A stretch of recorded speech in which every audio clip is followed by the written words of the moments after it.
Hai guys, selamat berjumpa kembali pada channel novel populer viral yang keren ini. Saat ini admin akan menghadirkan sebuah novel yang viral dengan alur cerita yang sangat menarik dan seru, yang berjudul Kaisar Agung Seni Bela Diri. Sebelum mengikuti keseruan ceritanya, mohon bantuan kalian untuk subscribe, like, dan share video yang ada di channel ini. Selamat menikmati.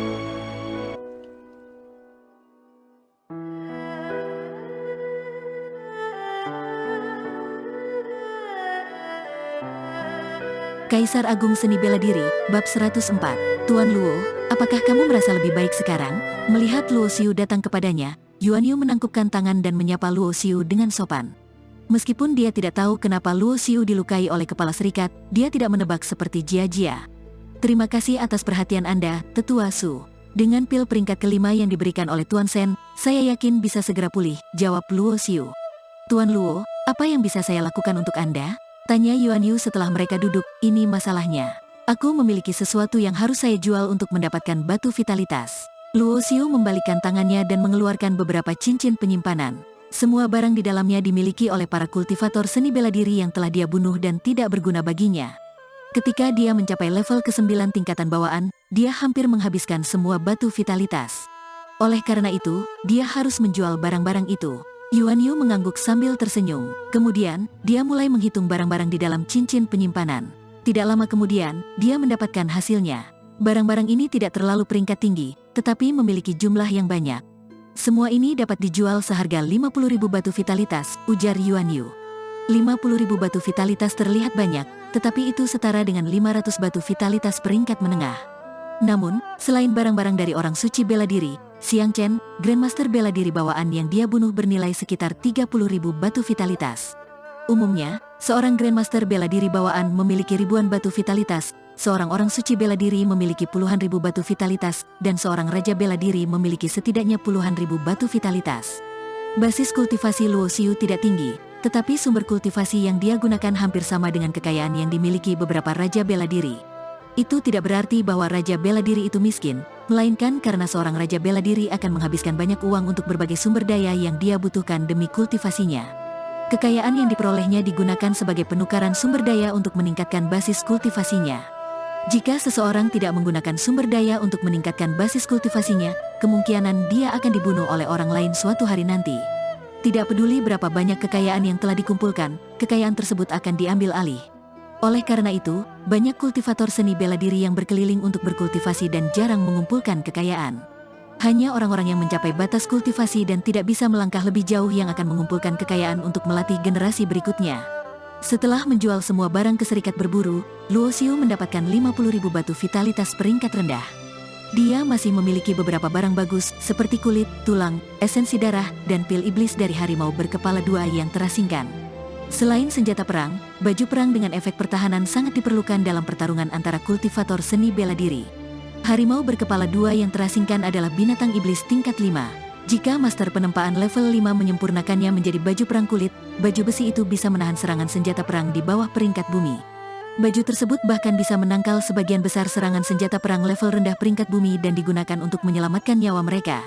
Namun, baju perang jauh lebih mahal daripada senjata perang dengan level yang sama. Oleh karena itu, meski banyak kultivator seni bela diri memiliki batu vitalitas, mereka akan menggunakannya untuk kultivasi. Umumnya, mereka tidak akan membeli baju perang dengan harga tinggi. Baju perang level rendah tidak terlalu berguna, dan baju perang level tinggi terlalu mahal. Karena itulah Luo Xiu hanya melihat sedikit kultivator seni bela diri yang mengenakan baju perang. Tulang dan gigi harimau berkepala dua yang terasingkan adalah bahan yang digunakan untuk menyempurnakan senjata perang peringkat bumi dan bernilai tinggi. Esensi darah dapat digunakan untuk menggambar aksara, sementara pil iblis merupakan favorit para ahli pemurnian pil level kelima. Pil iblis mengandung energi murni yang terkonsentrasi dari energi vitalitas langit dan bumi, yang hanya bisa dibentuk dalam tubuh binatang iblis di atas tingkat kelima. Pil iblis berbeda dari manik darah binatang iblis di alam rahasia iblis. Kultivator seni bela diri manusia tidak bisa secara langsung menyerap kekuatan iblis yang terkandung dalam pil iblis. Hanya ahli pemurnian pil yang dapat melarutkan energi iblis di dalamnya dengan mengumpulkan semua jenis ramuan spiritual dan diubah menjadi energi vitalitas murni, yang dapat diserap atau disempurnakan oleh kultivator seni bela diri. Pil iblis level kelima yang disempurnakan oleh ahli pemurnian pil dapat digunakan oleh raja bela diri untuk menerobos hambatan dalam tingkatan. Dapat dilihat betapa berharganya pil tersebut. Alasan Luo Xiu tidak mengambil barang-barang bagus ini adalah karena dia terlalu lemah. Bagaimanapun, harimau berkepala dua yang terasingkan adalah binatang iblis tingkat 5 yang sulit dibunuh oleh Raja Bela Diri biasa. Sulit bagi Luo Xiu untuk menjelaskan asal-usulnya. Meski jika dia harus berbohong, orang lain mungkin tidak percaya kepadanya. Sebelum lukanya sembuh, Luo Xiu tidak berani meninggalkan serikat berburu karena dia akan menjadi sasaran orang-orang dari gerbang guntur. Beberapa hari berikutnya, cedera Luo Xiu berangsur-angsur pulih karena bekerjanya jiwa kekal. Saat itu, energi vital hidup dan mati di tubuhnya akan membentuk vital sejati hidup dan mati. Begitu dia membentuk vital sejati, dia akan berada setengah langkah menuju tingkatan pemurnian ilahi. Kultivator seni bela diri lainnya akan membentuk indera spiritual mereka terlebih dahulu, sehingga akan memakan waktu lama untuk membentuk vital sejati. Namun, Luo Xiu akan membentuk vital sejati sebelum membentuk indera spiritual. Oleh karena itu, selama masa pemulihan, Luo Xiu berkonsentrasi pada kultivasi teknik pembekuan jiwa.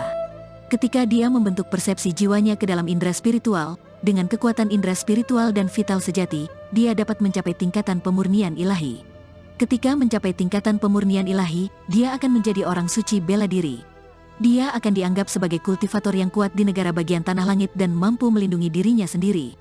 Meng Yao juga berlatih dengan sangat keras. Dengan bakatnya yang bagus, serta batu vitalitas dan pil bawaan peringkat ketiga yang diberikan oleh Luo Xiu, basis kultivasinya meningkat pesat. Dia akan segera mencapai level ketiga tingkatan bawaan. Hari ini, Luo Xiu duduk bersila di ruang rahasia. Matanya yang terpejam tiba-tiba terbuka dan wajahnya menunjukkan kegembiraan. Setiap mengaktifkan jiwa kekal, dia akan merasa seperti terlahir kembali karena dia menjalani metamorfosis menyakitkan yang mengandung misteri hidup dan mati. Seperti dugaannya, energi vital hidup dan mati telah disempurnakan dan dibentuk berkali-kali di dalam tubuhnya, dan sekarang telah berubah menjadi vital sejati yang hampir padat. Selain itu, meskipun tingkatan tubuh fisiknya meningkat, meridiannya semakin lebar dan kuat. Meridian yang lebih lebar dan lebih keras berarti dapat menerima lebih banyak energi. Ketika Luo Xiu menggunakan teknik kultivasi untuk mengaktifkan vital sejati, dia bisa langsung mengerahkan lebih banyak kekuatan untuk melawan musuh. Selain itu, setelah tubuhnya mengalami kelahiran kembali, tubuh fisik Luo Xiu lebih kuat daripada sebelumnya meski masih berada pada level ekstrim tubuh perang tingkat lanjut. Dia hampir mencapai level biasa dari tubuh perang tingkat atas. Jika Luo Xiu bertarung melawan Xiang Chen yang berada di tingkat pertama tingkatan pemurnian ilahi dengan kondisinya saat ini, dia yakin bisa membunuh Xiang Chen dengan mudah. Tidak ada yang perlu ditakuti dari para kultivator seni bela diri yang berada di level pertama hingga ketiga tingkatan pemurnian ilahi. Luo Xiu bahkan bisa bertarung melawan kultivator seni bela diri di level keempat tingkatan pemurnian ilahi. Dengan kesadaran bela diri pedang, tidak akan sulit untuk membunuhnya. Dibandingkan dengan peningkatan basis kultivasinya, hanya sedikit kemajuan dalam kultivasi teknik pembekuan jiwa selama periode ini. Jauh lebih sulit untuk membentuk kekuatan jiwa daripada meningkatkan basis kultivasinya. Tuan Shen sangat membantu saya kali ini, setidaknya telah membantu saya mengurangi beberapa tahun kultivasi, ujar Luo Xiu. Berjalan keluar dari ruang rahasia, Luo Xiu datang ke pintu kamar Meng Yao dan mendapati bahwa dia sedang berkultivasi. Oleh karena itu, Luo Xiu tidak mengganggunya. Kemudian, dia keluar dan pergi ke aula serikat berburu. Di aula, Luo Xiu melihat Yuan Yu, yang bertanya sambil tersenyum kepadanya, "Tuan Luo, Anda terlihat senang. Apakah Anda sudah pulih? Terima kasih atas perhatian Anda, Tetua Su." "Saya hampir pulih," jawab Luo Xiu sambil tersenyum. "Tuan Luo, apakah Anda akan keluar? Meskipun orang-orang di gerbang guntur patuh, masih ada orang yang diam-diam mengawasi mereka," Yuan Yu mengingatkan. Mendengar ini, Luo Xiu tersenyum dan berkata, "Tidak masalah. Saya bisa keluar untuk berolahraga." Yuan Yu kaget mendengarnya. Menurutnya, Luo Xiu benar-benar pemuda yang suka menimbulkan masalah. Kabupaten Laut Gemuruh mengalami beberapa masalah dalam beberapa bulan terakhir hanya karena dia. Yuan Yu berpikir, sebelumnya, jika seseorang bersembunyi di serikat, dan semua pasukan memimpin orang untuk memblokir pintu, kepala serikat akan menutup mata untuk itu. Terakhir kali, kepala serikat membunuh orang-orang dari gerbang guntur secara pribadi. Sepertinya, kepala serikat sangat menghargai Luo Xiu. Di usianya, dia tidak berharap untuk menerobos ke tingkatan raja selama hidupnya, sehingga pemikirannya jauh lebih dewasa daripada orang biasa. Saat melihat Luo Xiu telah keluar dari serikat berburu, Yuan Yu mengikutinya. Jika seseorang dari gerbang guntur menantang Luo Xiu, dia bisa menyelamatkan Luo Xiu dan membuat Luo Xiu berutang budi kepadanya. Target telah muncul. Orang ini seharusnya adalah Sura. Aku akan memberitahu Tuan Yue. Kamu awasi dia. Jangan khawatir, Sura benar-benar tak kenal takut. Dia berani keluar setelah memprovokasi gerbang guntur. Beberapa kultivator seni bela diri dari gerbang guntur yang mengawasi di sekitar gerbang serikat berburu memperhatikan Luo Xiu dan mulai berbisik satu sama lain. Sengaja atau tidak, Luo Xiu melirik tempat persembunyian orang-orang ini. Kemudian, dia menarik kembali pandangannya dan berjalan menuju persatuan master penempaan. Luo Xiu mengabaikan para kultivator seni bela diri yang mengikutinya, yang mengira keberadaan mereka tidak ketahuan. Luo Xiu mendapati bahwa orang-orang ini tidak melakukan tindakan apapun karena beberapa dari mereka pergi untuk meminta bantuan pelindung di tingkatan ilahi. Mereka tidak bisa meminta Raja Bela Diri untuk membantu mereka.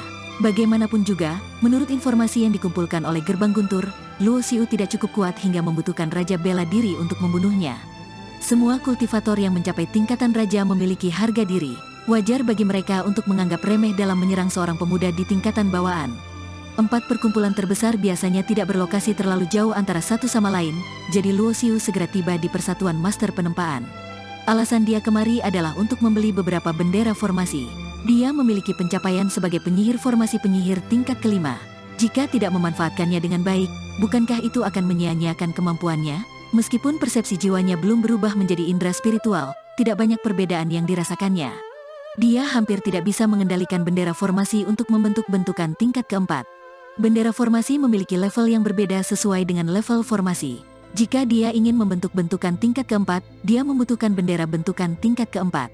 Berdasarkan kualitas bahan, harga satu set bendera bentukan tingkat keempat adalah sekitar 4.000 hingga 5.000 batu vitalitas. Itu adalah harga untuk bendera formasi kosong tanpa tekstur formasi atau aksara yang terukir di atasnya. Jika itu adalah satu set bendera bentukan tingkat keempat yang dapat digunakan untuk membuat formasi secara langsung, harganya akan jauh lebih tinggi, dan akan menelan biaya lebih dari 10.000 batu vitalitas. Luo Xiu membeli satu set bendera bentukan tingkat keempat yang kosong. Bendera formasi lengkap dengan tekstur dan aksara hanya dijual di persatuan ahli sihir formasi. Setelah menyerahkan batu vitalitas, Luo Xiu menyimpan bendera formasi dan berpikir, dengan pengetahuanku tentang formasi penyihir, tingkat kelima, bahkan jika aku tidak memiliki indera spiritual, seharusnya aku bisa menggambar aksara bentukan tingkat keempat di atas bendera formasi kosong. Begitu Luo Xiu berjalan keluar dari persatuan master penempaan, dia mengerutkan alis dan melihat Peng Cheng yang sedang menunggu di luar bersama beberapa Grandmaster bela diri bawaan dari Gerbang Guntur.